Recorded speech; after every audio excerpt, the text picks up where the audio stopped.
What's going on, Guardians? Today we're going to be doing a little bit of a different video. I haven't done these too often. Most of the videos on my channel are relatively news related or some kind of little tip or trick. Like, for example, I've done some videos about how I earned Recluse and the loadout I used. Today we're going to be doing a little bit of a different video. I'm going to be doing a breakdown of a build I used and talk about one of my new favorite guns that I've earned. Today we're going to be talking about the Parcel of Stardust. It's a kinetic shotgun that you previously could only earn in Gambit, but due to the menagerie, you can now farm this weapon over and over again. And come early September, there's going to be some improvements to the loot in the menagerie, making it an easier shotgun to farm for, and that's the hope. Today we're going to be talking about my Parcel of Stardust and what I've paired it with in this build in the background, the gameplay. So the Parcel of Stardust is obviously the primary weapon I'm using. It's a special shotgun, and the role specifically on this one is full auto, assault mag, and auto loading holster. The Parcel of Stardust doesn't have the best one-hit range, one-shot range, something like Mindbender's Ambition or Imperial Decree. Those types of shotguns are going to outrange this gun. However, this gun's going to follow up shot really quickly because of the full auto and assault mag. Both of those perks increase the fire rate of the shotgun, as well as the fact that it's not an aggressive frame makes it fire relatively quickly to begin with. So again, you're not going to max range someone with something similar to something like Mindbender's Ambition. However, you are going to hit a follow-up shot extremely quickly, making this overall a really good shotgun to pair with an energy primary. Speaking of energy primaries, the weapon we're using today is, we're going to be using a bow today. So we're using Subtle Calamity. This one has Rampage and Archer's Tempo. I would use Hush in this case, however, I don't have it yet. I'm at 84% with my medals, so I have to earn that gun and then maybe pair it with Parcel of Stardust once again. The super we're using a Stormcaller Warlock, and specifically we're using Middle Tree Stormcaller, which is the Chaos Reach super.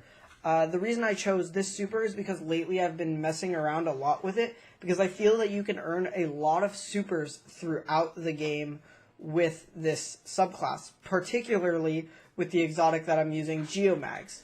So we're going to talk about the whole build, but let's start with the super, which is where I was talking about. Essentially, with Chaos Reach, when you cast your super, if you cancel it at any point before the super bar decreases below 40%, if you cancel the super at any point, then it'll go, your super regen after the super ends will be at 40%, meaning that you only have to earn 60% of your super once you only have to earn 60% of your super to get your next super. In the background gameplay, you should have just seen it, in fact, so that's really good to talk about.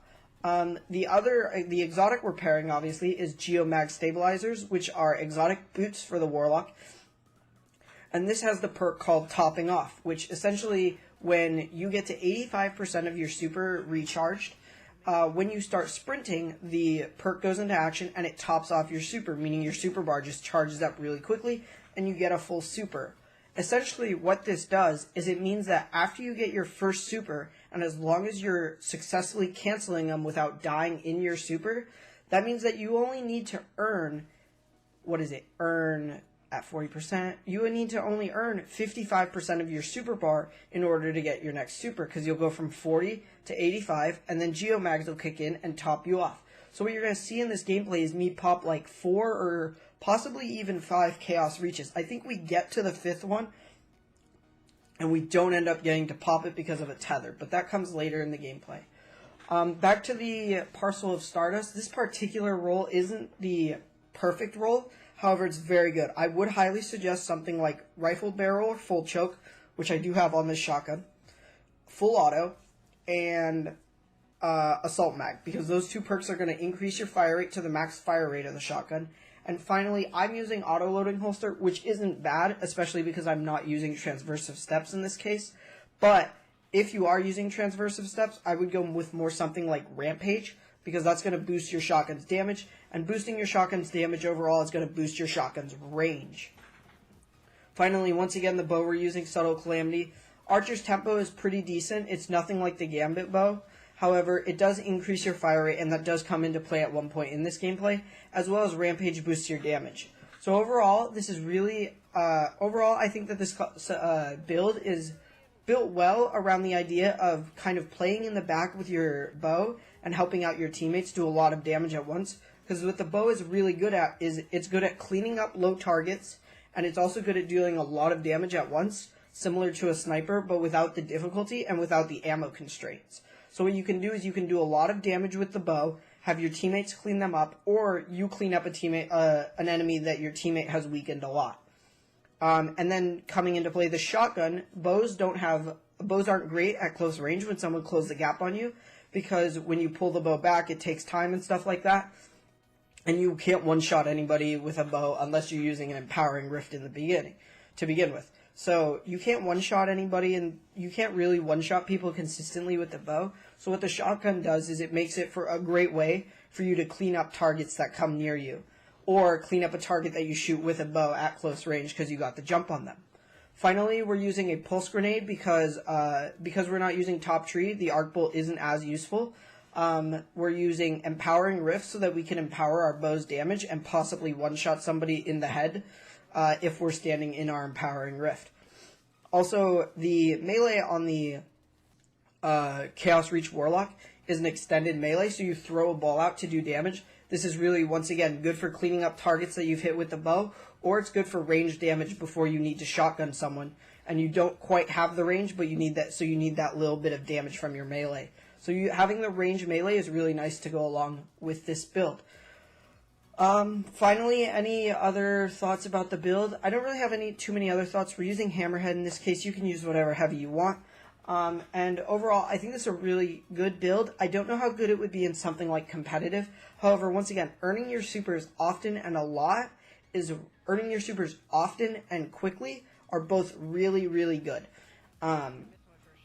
Because A, you can use Chaos Reach to shut down other supers, or B, you can use them to get multi-kills with people who group up together. So the super is really good overall, I think, and really underrated. And I think going forward, I'm going to use it in a lot more of these build-style videos.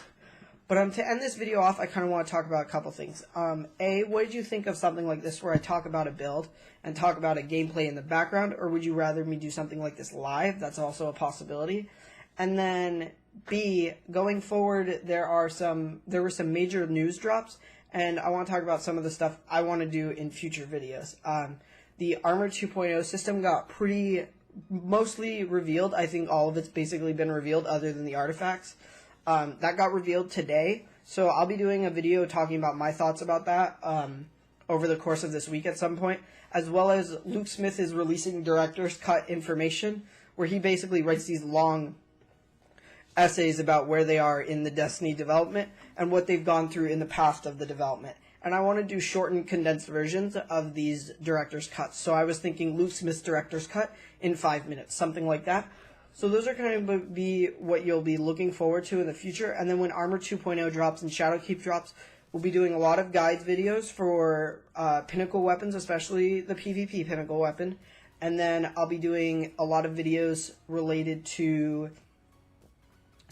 I'll be doing a lot of guides for Shadowkeep, as well as I'll be doing a lot of build videos with Armor 2.0 coming. So that's all for this video. I'm going to let the gameplay finish out. Sorry, I keep burping and stuff. I just ate. I'm going to let the gameplay finish out. I hope you guys enjoyed, and I hope you guys are looking forward to kind of these director's cut style things, as well as future PvP build videos. And eventually, when Armor 2.0 comes out, I think PvE builds will also be a huge part of this channel. So I hope you guys enjoyed, and I'm going to get going. See ya.